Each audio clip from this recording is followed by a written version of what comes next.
Happy 4th of July. This is a day in which we celebrate the birth of this country. And every time I see that this holiday, I know how far we have to go.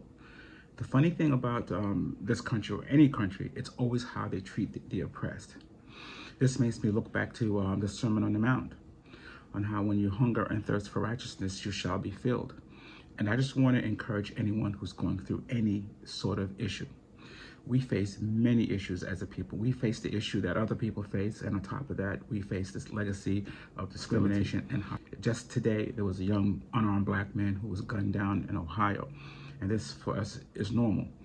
I must also mention that we also shoot each other too, because we are filled with the same hatred of blackness as other people are, because that's the American way. That's the earth way right now. We are considered to be the bottom of the bottom. But it's always the bottom that rises to the top. It's not the top that stays on the top. Things circulate. So as we move ahead and what we have to do, I say hold on. I think we have been given a great opportunity in our hands, and that opportunity is to succeed.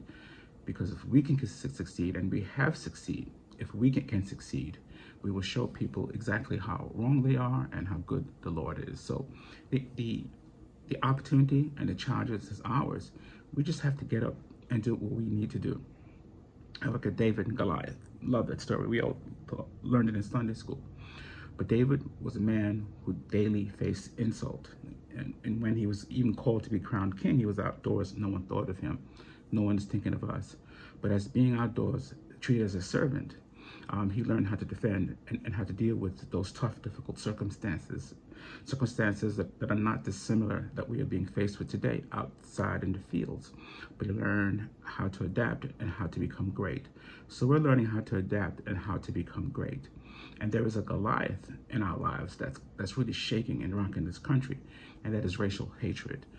The same type that was described by Alexis de Tocqueville when he said it, color problem that is America's greatest challenge, and it is today that Goliath staring us in the face, this belief that some people are as good as cattle and as good to be shot or killed or dealt with as property, and that has to end.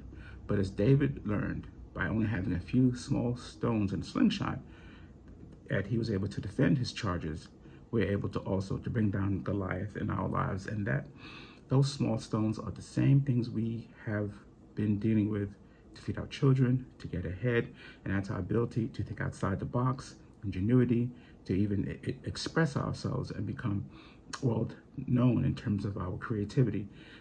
We can apply the